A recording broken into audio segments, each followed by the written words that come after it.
Greetings, my friends. Mike Wan here, and today is the very last day for me being in Florida, this Floridian adventure, which began 72 days, actually tomorrow will be 72 days ago, is coming to an end. Tomorrow is also, today is the last day of the beaver moon cycle, and tomorrow starts the cold moon cycle and the new moon. So the way that this just naturally unfolded is perfect, and I'm here to share with all my good friends some insights, at least from my perspective, what has happened. What's the bigger story other than, the actual living experience, what was being lived. So tomorrow I start a new notebook. The old one just so happened, the old notebook, which I began in, I want to say like the spring time period, the winter time period, it came to an end. And this one is beginning, you can see this one is going to begin on 12/12. And it's a chrism for me. So it's like everything is lining up, and it's beneficial, I think, to go and have some reflection and review. So I want to begin by reading what I wrote here in the first page of this book on the inside cover, because it's going to kind of set the tone or the stage for what we'll be talking about. So here it goes. And I think I've read this before, but I'm going to read it again. By definition, a new era cannot grow out of the dichotomies and structures of the past. The future must be created afresh by those who are able to journey into the undifferentiated ground that underlies being, and to bring back a new dispensation from the gods and the ancestors. This is the task of skywalkers who visited heaven and the underworld, and then became arrow circulators who cast a sacred circle around the land and consecrated a new destiny. I've been talking about arrow circulation, for at least a year now, and this concept is becoming more and more real, more and more embodied, and I would suggest that this 72-day experience, which I just had here in Florida, is an embodiment of it. Maybe even, I guess the first embodiment was that 33-day cross-country trip. Now I'm on a 72-day trip here in Florida, and this is all about circulation, arrow circulation, specifically, as you heard in that quote, to purify the land. If you recall in the story where I talked about the 33 days and I talked about that biblical flood that hit Palm Springs 40 nights after me and Emily Moyer met up. And so I'm not going to go necessarily to that level of degree in this storytelling, but this is totally different in another way. One of the things which has been happening in the story, like just out of practical nature, is Christy had been returning from Florida to Pennsylvania on a regular basis, like every 3 weeks. She has a business she has to adhere to back in Pennsylvania. And it's crazy. You can fly round trip for like $40, and particularly if you don't have a check-in or bring any luggage. But anyway, as that has been happening, she's much more like body energy sensitive to me. And one of the themes in which I noticed was just her sickness. In fact, I was sick for a little bit while I was down here in a way which I've never been sick before in my body. And one of the ways which it has made sense is this idea of purification of the land, what arrow circulation is about, is traveling in circles to purify the land. I've shown you the arrow. We've talked about story waiting to pierce you many, many times. So, this is what it looks like in real life. And Florida is, I mean, there's something about Florida. I mean, Florida has that reputation, right, of like, just everything crazy happens in Florida. And for a variety of reasons, but there's something in the land down here. Dr. Longo, I think that's his name. Like, I think he gets to it. I don't know if necessarily he gets to the foundation of it. I mean, I don't know. I'm not that familiar with his work, but he's definitely pointing at something. Like, there's something down here. I see it more clearly in terms of the mounds. That's one of the ways we felt it. And we had a 72-day experience down here. So, so this is the last thing I want to say before I start bringing it into the slides. The culmination, if you will. So, like, there's so many different levels which this is happening, right? Like, you've got like the real personal level, what you feel in your body. You've got like the personal level, like your private life, and then there are all these different levels.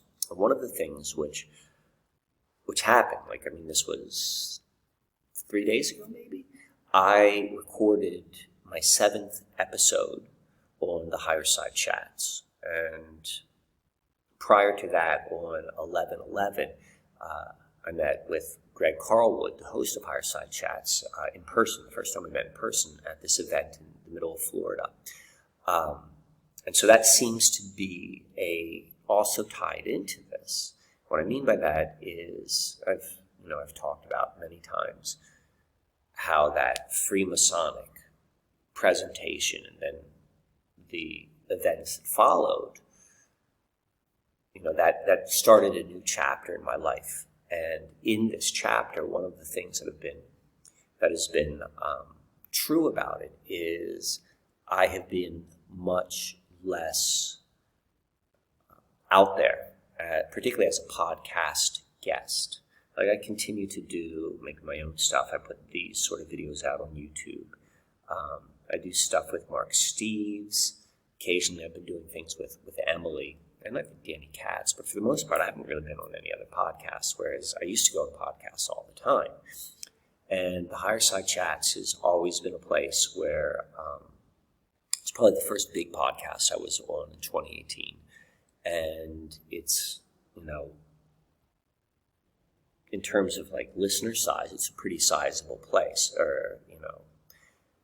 So when me being on the show, like the first time I've been on Higher Side Chats in maybe 2 years at least, definitely since the whole like Freemasonic thing, like, and this was just 3 days ago that it happened, that's part of like this next stage. One of the things is I'm returning back to Pennsylvania. I don't have a place to go. I've got a place to go for maybe 2 or 3 days, and then I got to figure it out. This summer, when we were in Pennsylvania, Christy and I were living in this bell tent, and that's not really an option anymore just because of the weather. So that's part of what these next stages are. But where am I going with this? Okay, so a big thing is the Higher Side Chats. And what I'm going to do is I'm going to talk probably for another 10 minutes on Florida. I'm going to tell you a story which is just freaking nuts. And then after that, I'm giving all of you maybe a preview of what I've talked about on Greg's show, on what we recorded 3 days ago. And you're going to be able to see the visuals. Assuming you're familiar with Higher Side Chats, it's an audio-only podcast. And if you watch these videos on YouTube, you know that the video or the visual aspect of these stories is a big part of it. So this is going to be a little bit of a foreshadow of the thing which I did with Greg, but then also it's going to be with the actual slides, the visual slides. So with that said, let us begin. Let me go check my notes. Yeah, I covered up everything. Or I covered everything. I didn't cover up everything. That's what other people do. They cover it up. I reveal it. All right. So This is 72 nights. This is where we stayed. The majority of time we stayed right here in St. Petersburg. This is where the Tampa Bay is. After St. Petersburg, we had a variety of house sits, maybe a couple nights in an Airbnb in this general area: Venice, Bradenton, Sarasota. This area here was, particularly for me, like I really enjoyed this part of Florida, if you know, much more so than St. Pete, that area, with the exception of Fort DeSoto. Listeners, Heather and Sarah, they put us up for a night in Brooksville, Florida, and then we stayed some time with my parents in the Villages. This right here is where the Path to Freedom event occurred, where I met up with Greg. Mike Winter from Alpha Vedic was there. Alex Zek, I think his name is. He does a show called The Way Forward. From what I gather, a pretty big podcast, and I'm going to be on his show too. That was interesting. I think I talked about it here. And then we went over here right before my birthday. We did an event in West Palm Beach, like Mar-a-Lago, Trump sort of energy, like that, whatever that represents. Like, I'm not trying to get into like geopolitical, but I'm recognizing that is West Palm Beach, and Mar-a-Lago has become has moved onto the worldwide stage over the past 8 years, or however long that's been. So anyway, so this has been kind of what the circuitry looked like. So the first thing I'm going to say, so we arrived October 2nd. Tomorrow is when we leave, 72 days. So 72 is interesting. Now, all of this has just like happened naturally. There's no real planning. 72 days is a fractal of, precession of equinox numbers. Precession of equinox numbers, I think, are really significant, probably for a variety of reasons. But anyway, in the precession of the equinoxes, and I think I talked about this a little bit in the previous video when I talked about tropical versus sidereal astrology. For every 72 years, there is a 1 degree shift in the alignment of the heavens as identified on the dawning of the spring equinox. And so 72 years, 72 days, so forth. And then also, we'll come back to this in a little bit why. But 72 also plays a considerably important aspect as it relates to the pentagram and the pentagon. 72 is important. These numbers obviously are rich esoterically, rich culturally, esoterically. And then from a sacred geometry perspective, this is the shape which is most naturally ingrains the golden ratio from G to I, that length, which makes up the 5 points, where the intersection happens. This length, so G to D, relative from D to I, or from G to D, from G to I. This is all in the golden ratio. So you either know what I'm talking about or you don't, but now's not really the time. So let's go to this. This is the story I want to tell you. So this is fantastic. I mean, like, in terms of storytelling, it's fantastic. The highlights, like some of the highlights of the events, like we spent so much time in the Gulf of Mexico. Sarasota, Siesta Key. Siesta Key is phenomenal. The sand of Siesta Key is, someone was explaining to me, it is the highest concentration, may even be 100% of sand that is quartz material. That's important because of the piezoelectric quality. But it's also like such a special sand. So Sarasota is a really important physical place. And, this is all along this like western coast of Florida, Mound Central. Venice, Florida. I love Venice, Florida. And Florida and Italy, particularly the peninsula of Italy, they're physically very, very similar. They're mirrors of each other. They're the same size. We can see a lot of the names like Sarasota, Naples. There are Italian toponymy connections through the name places. But, so those are just like beaches, areas where we love to go to the water. So I told the story of Halloween, or maybe it was a couple of days after Halloween, of being at Fort DeSoto. This is right on Fort DeSoto right here. And just randomly talking to the guy who's working at the concession stand on this state park. Maybe it's even a county park, but it's a beach.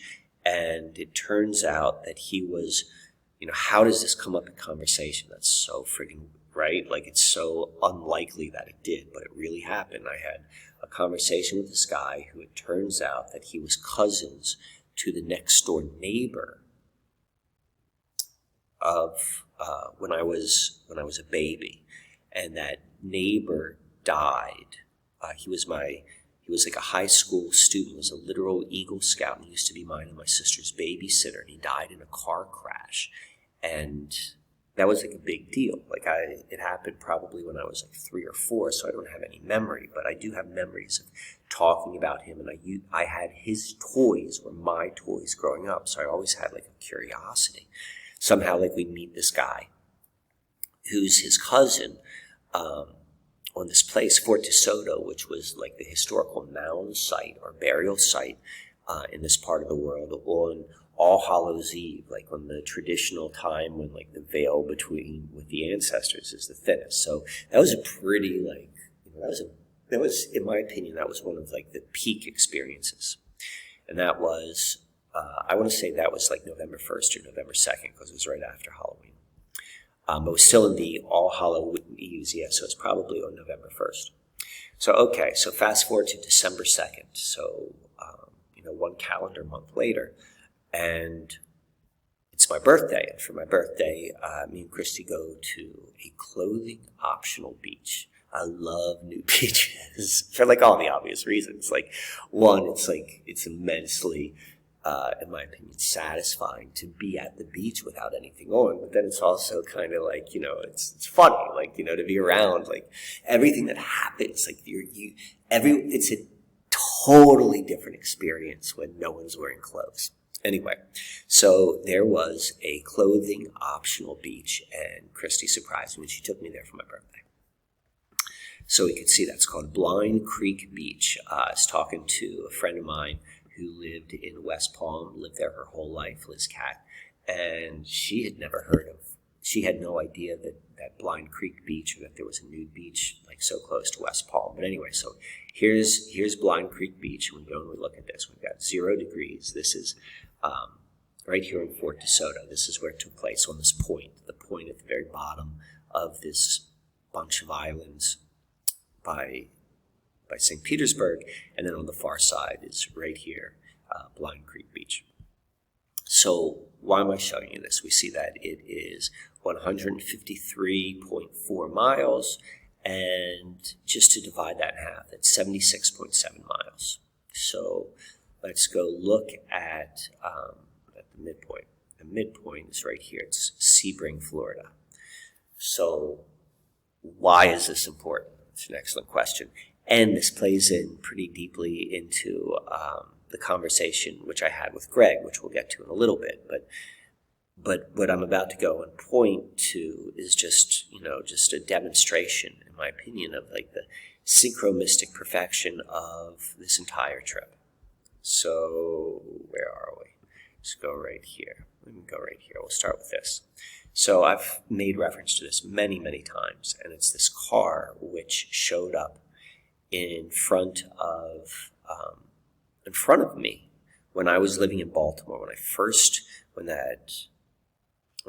moved out of like regular living, and my first location was in Baltimore, and I lived in Baltimore for 108 days.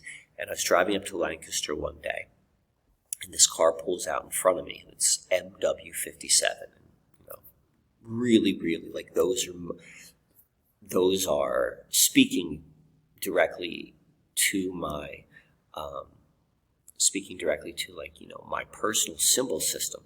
And then the car itself is loaded with all of these symbols. Like it says Air Force right there. There's a pentagram, 5-pointed star. That's one of the reasons I'm talking about. I was there for 72 days. We go and we see this. Punisher logo.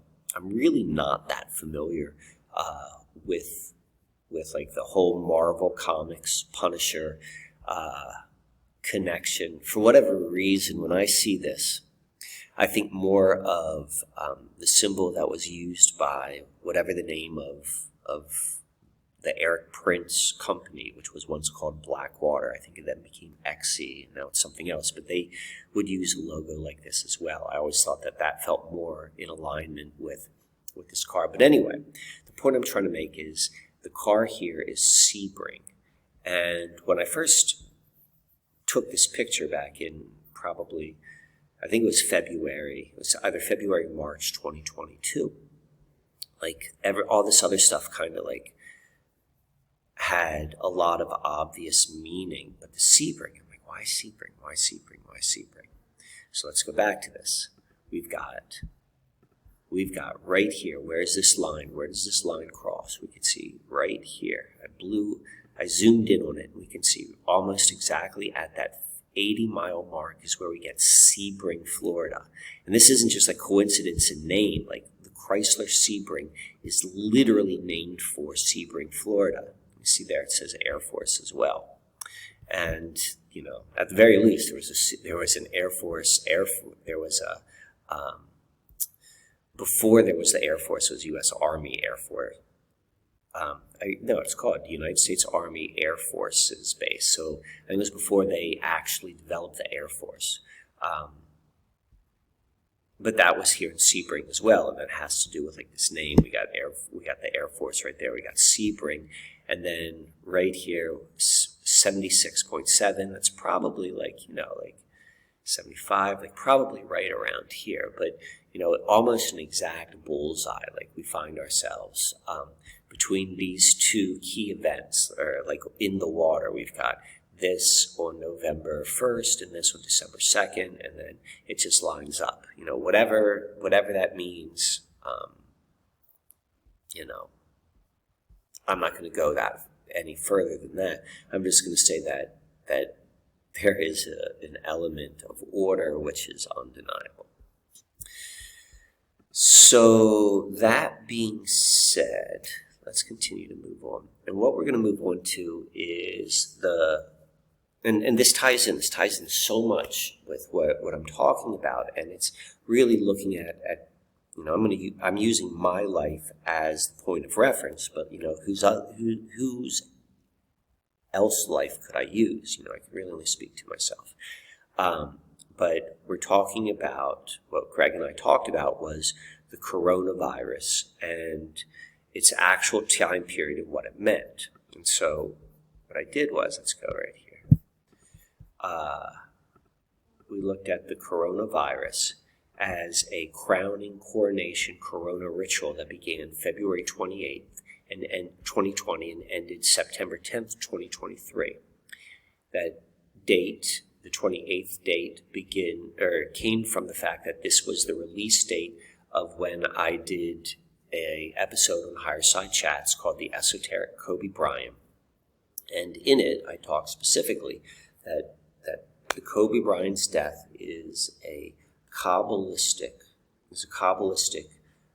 sacrifice, indicating some major ritual. But at the time, we didn't know what the ritual was. And then within 2 weeks of the release date, it was recorded in early February and then released in later February, the corona ritual, if you will, when it was in full effect.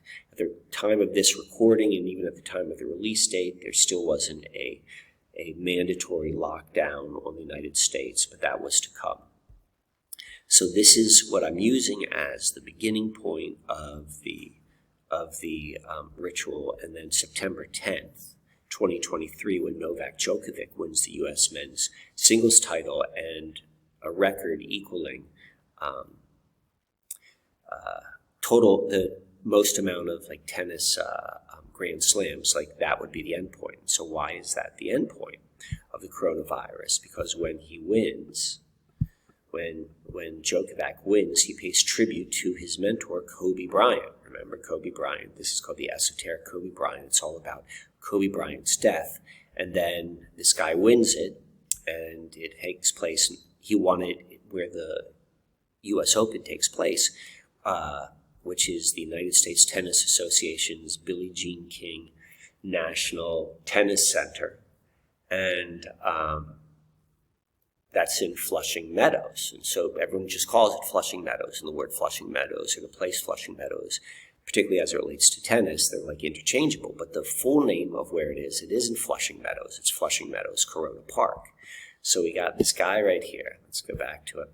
He literally becomes the winningest, arguably the greatest tennis player of all time, as defined by like most amount of Grand Slam victories. And upon receiving his trophy, he goes and he reveals this Kobe Bryant T-shirt, and this all happens in Corona. And this is the Corona ritual from this point to that point, and it's a crowning ritual. It's about crowning a new king. Sure enough, this is called the King National Tennis Center. But even more interesting is the fact that, from the 28th to the 10th, 2020 to September 10th, 2023 is exactly 1,290 days. And this 1,290 days from the burnt offering, the helicopter crash of Kobe Bryant, this is from the book of Daniel, from the Bible. It's a revolution,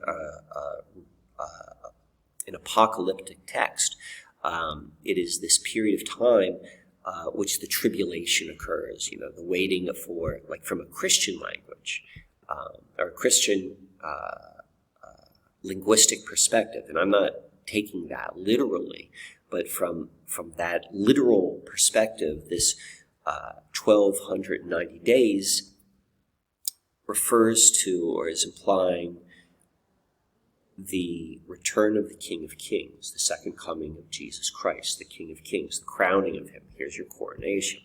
But we're seeing this from a synchromistic perspective, and we're like, what has happened? What does this actually mean? Like, we can see all the symbols line up perfectly. So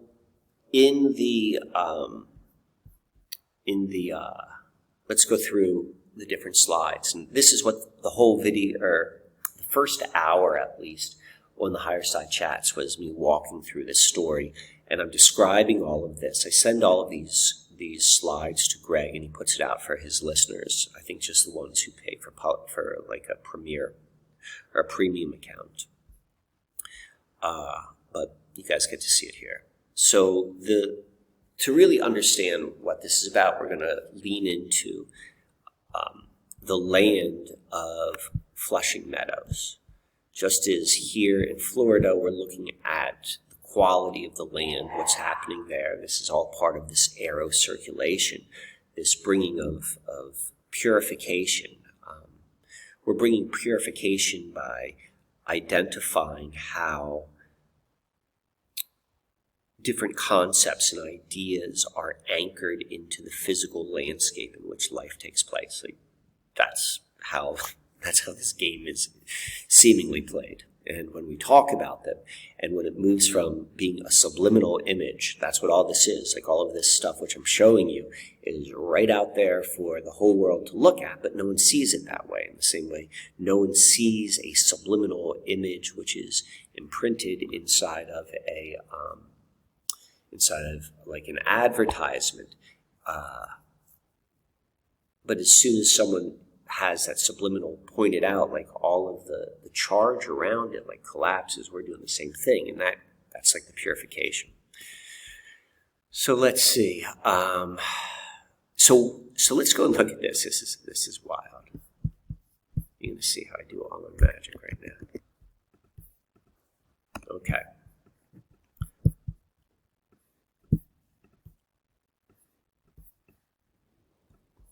So Flushing Meadows, Corona Park. This is in Queens, and it's part of a much larger complex. This here is all of the Flushing Meadows, number 7 right there. What's that? That's the tennis center. We can see this tennis center is right there. This is where we see Arthur Ashe Stadium. This is a burnt offering out of the ashes, blah, blah, blah. here we see some of the side courts. What else do we see is in here? Flushing Meadows. I don't even know how to pronounce this word. Natatorium. City Field is there. Meadow Lake. I think the Mets are tied there. New York Hall of Science, Queen's Theater, Queen's Zoo, Botanical Garden, the Unisphere, the World's Fair Station. Yeah, 2 World's Fairs took place in this area. So this land right here is like rich with cultural narrative and energy. And what we just saw here with the crowning of the new king, Djokovic, here is that he being a symbol, for those of you who are familiar with playing the glass bead game with Emily Moyer, this is mine and Emily's 2 different sports people together in one perfectly integrated event where Djokovic, she's a tennis fan and wears this Kobe Bryant T-shirt upon becoming crowned the king. And this is ingrained in the same land where the same energy. So many other things have been ingrained, so they are connected. This is all and when we go and we see the continuity of the different organizations and so forth, and events that are tied onto this land, we can see a real clear theme. So let's go through that a little bit. Take that away. Flushing Meadows Corona Park was the home of the 1939 World's Fair. The United Nations began here, as did the State of Israel. All right, so we see right here, the first session of the United Nations General Assembly was convened on January 10th, 1946 in London, until moving to its permanent home in 41, so 5 years later. The assembly convened at the former New York City Pavilion of the 1939 World's Fair. Flushing Meadows Corona Park was created as the site for the 1939 World's Fair. So this thing which we're seeing right here, this is where they did the World's Fair, then they did the United Nations right here. So all of that energy, everything that a World's Fair is, I wonder if Howdy or anyone else has looked at the 1939 World's Fair. I would think they definitely would have, as the 1964 that took place. But everything which is maybe revealed or implied from that type of deep dive research, that's in this land. This is part of the story and all the people behind it. Talking about the 1939 World's Fair, the Jewish Palestine Pavilion introduced the world to the concept of the modern Jewish state. That's tied into this land. Let's see right here. We see right here from 46 to 1950, the pavilion was the temporary home of the United Nations General Assembly and was the site of numerous defining moments in the UN's early years, including the creation of UNICEF, the partition of Korea, and the authorization by the UN for the creation of Israel. So before the 1939, the idea at the World's Fair, the idea of Jewish Palestine is created, or introduced into the world. World War II occurs, and then in the same ground, then the creation of Israel takes place. That's part of this. It's all part of this same land. Now again, it is my opinion that when you get caught up in the geopolitics of what's going on, that's part of what the purpose of telling you political stuff, so that you make it come true with your consciousness and your outrage or whatever. So I'm not me personally, I don't go there. All right, let's continue. What else has happened here? We don't want to go to that one yet. Here's some World Park summary stuff. Let's go see what we got.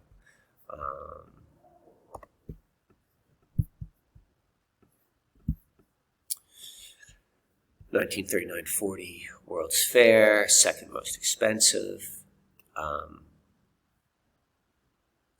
it was the first exposition to be based on the future. That's a huge thing. Like this whole idea of, particularly where we are right now, and like envisioning the future, envisioning Web 3.0, blockchain, all of that. Like this idea of really looking forward and the painting of what the future looks like from a technological perspective tied into this area.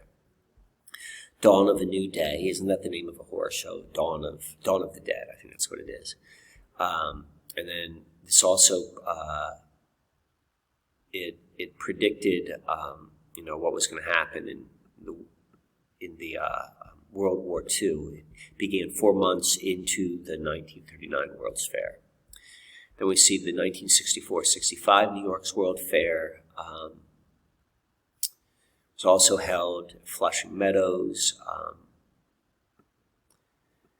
The fair is noted as a showcase of mid-20th century American culture and technology, the incessant space age with its vista of promise. It remains a touchstone for many American baby boomers. So, like, this World's Fair was really important. Like, think about this in terms of consciousness. It's saying the baby boomers, as a touchstone, they are, like, thinking about this area, or it's built into their mental history. We talked a lot about Forrest Gump in a previous video. Forrest Gump is one of the Hollywood ways of really, like, delving into the mindscape of the baby boomer generation. Point being here, first computer, first video games, all of this, maybe not the first computer, but the first video games, a lot of Disney stuff. This is all linked into this landscape. Let's go look here.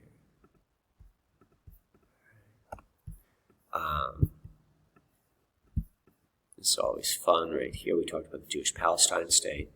I like this one. This was in 1964 World Fair. This is a picture of the Masonic Center. There we go. We talk so much about the Masons. Let's see what this even says. The Masonic Brotherhood Center is a display case of Masonic history and memorabilia going back to medieval times. The center, which stands across a reflecting pool from a 50-foot-high model of the Builder's Square and Compass, symbols of the fraternity, are sponsored by the Grand Lodge of the State of New York. Let's see. November 29th, so that was just a handful of days. Hey, I wonder if that's it. What was the date which I recorded with Greg? No, it was definitely in December. But this is when the United Nations passed the resolution calling for Palestine to be partitioned between the Arabs and the Jews and the formation of the Jewish state of Israel. That happened. That is linked into this land as well. All right, we'll keep going down. We'll just touch upon this right here. We talked about the book of Daniel.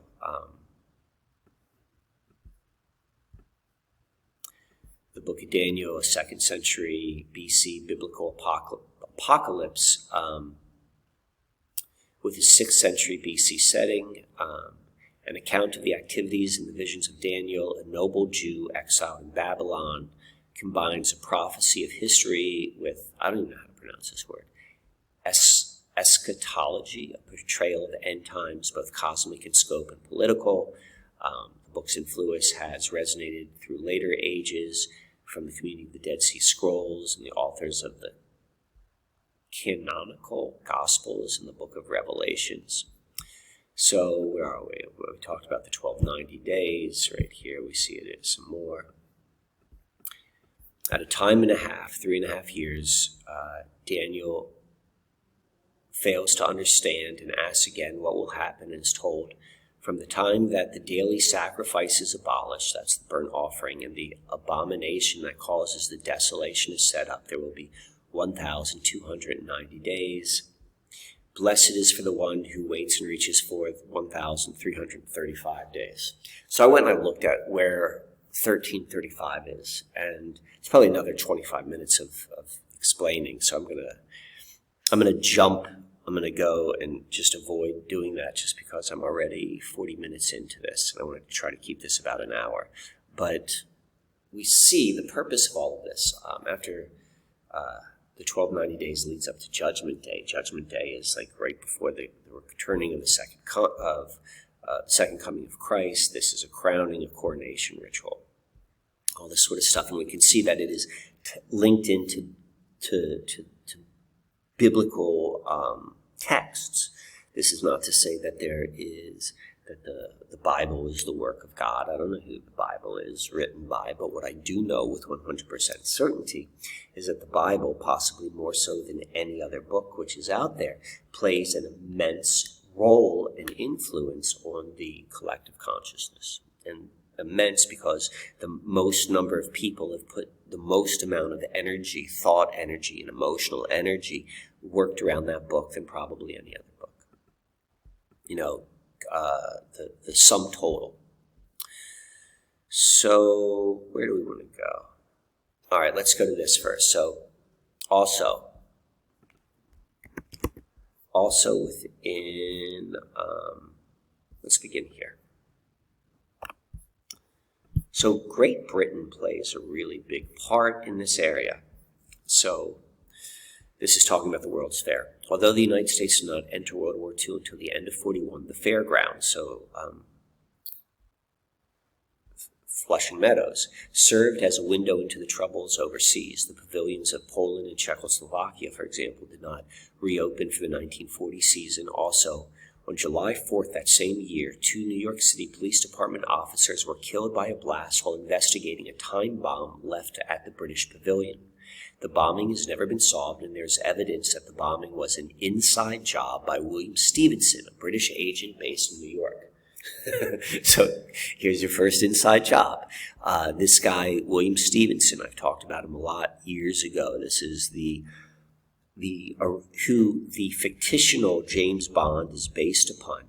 The author Ian Fleming worked for Stevenson. Stevenson was a spy. They're saying that he planted this bomb, and the reason why he planted that bomb is to soften up the American public to war causes so that they can go and get them and get the Americans involved in World War II.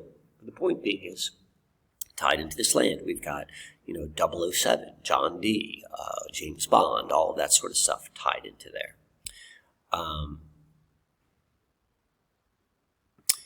During the American Revolution, the farmhouse was a farmhouse on the site of the modern World's Fair Marina was used as the headquarters for British forces. So that takes place. We got that British connection. But most interesting, in my opinion, is the fact that, we're talking about coronation, that Prince Charles was his coronation ceremony to raise him to King Charles.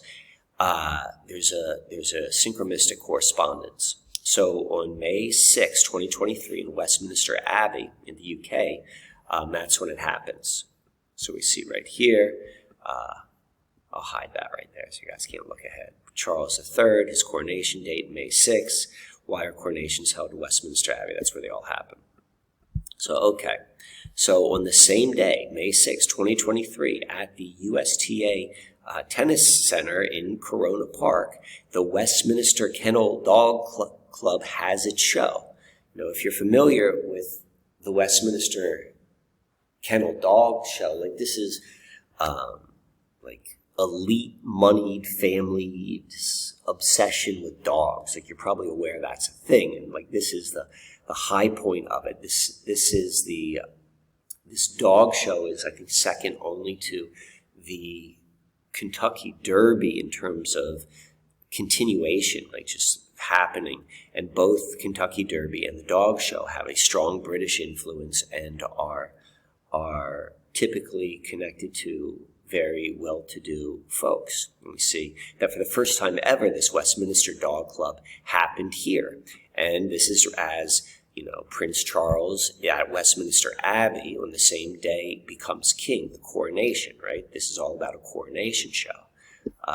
According to Westminster, so this is the Kennel Club, according to Westminster Record, the very first show featured 2 stag hounds from the late General Custer and 2 deer hounds bred by the Queen of England. From the very beginning, it's had a British monarchy sort of correspondence. All right. So that's kind of interesting. That's funny. We see all this stuff which is connected, but for those of you who stuck around, this is what I think is the real. Oh no, I gotta go do this one first. Where is it? Right here.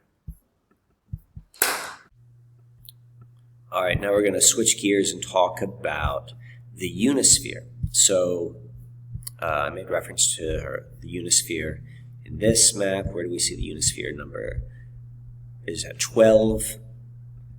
There is a tennis center. There's the Unisphere, number 12 right there. And what is the Unisphere? When you see it, you'll probably recognize it as the Unisphere is, it was created for the 1964 World's Fair.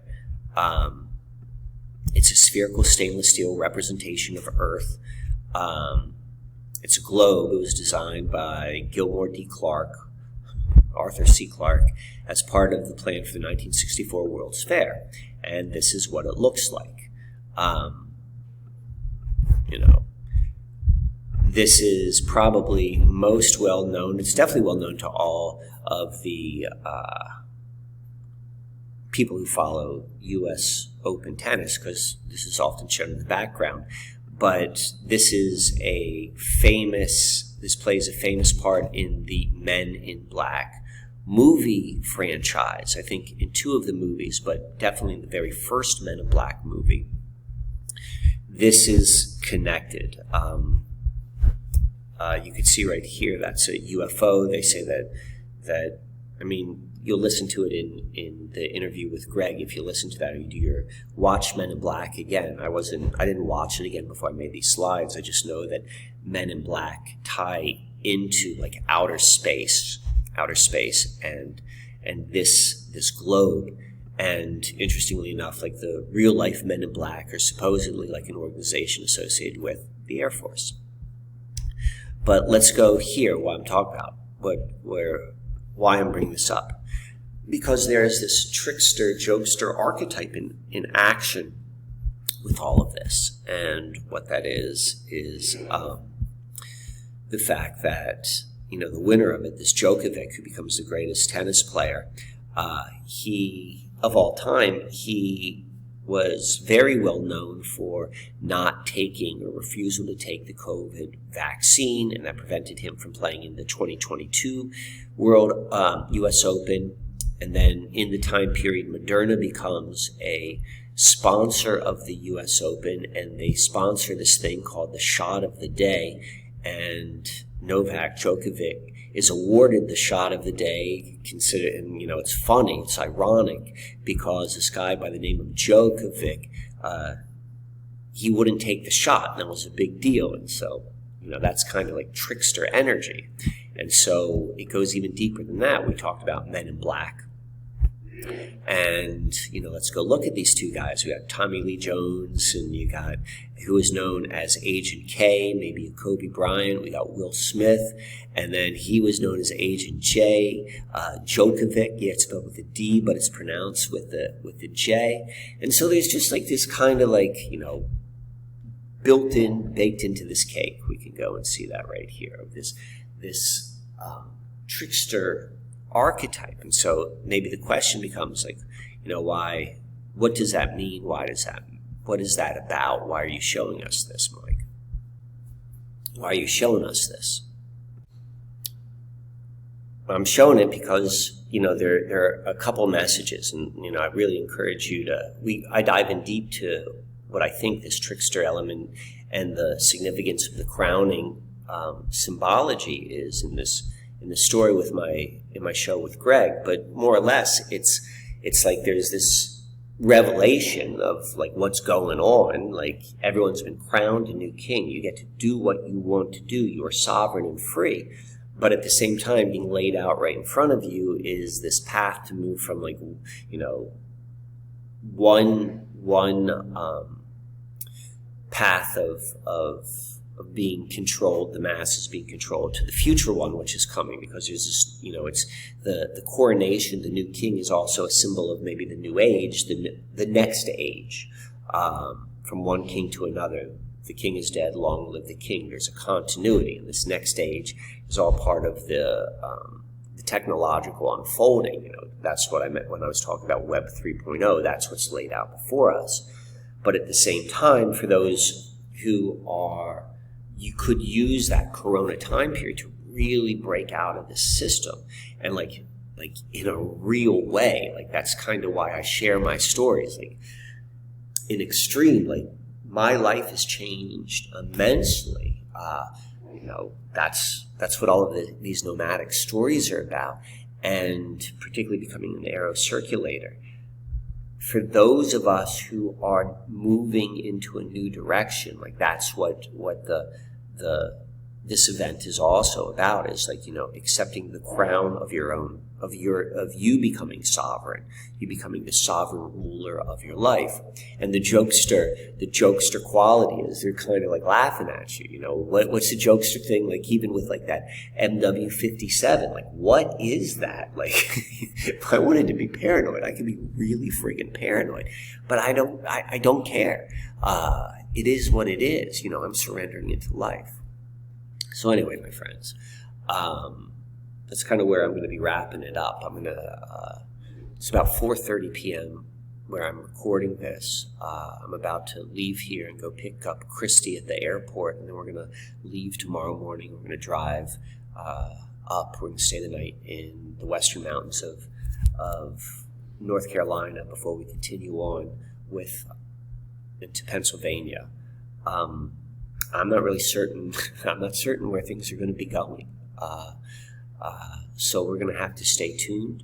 I'm also on Tuesday, on the day of starting the new notebook. Like, you know, I talked about this here. Like, I'm going to do my first natural astrology class. Like, that thing filled up. Like, that, I'm greatly appreciative. Like, that is the next step for me. Like, I'm seeing myself where I'm growing. I used to not want to do that, but like, that's unfolding, and this role of what natural astrology means, particularly about moving into the future which is beyond anything we can see. So thanks for all your support. Reach out, hit me up if you want a service, you want to have a conversation about your life, you want to go and have a starboard ceremony, you want to go and invite us and me and Christy, and we could go and do an event in your locale. Like, anything like that would be fantastic. Appreciate all the support, all the love, and it's reflected right back to you. So with that said, here I go. I almost said Uncle Mike. Mike Juan here. Talk to you soon, my friends.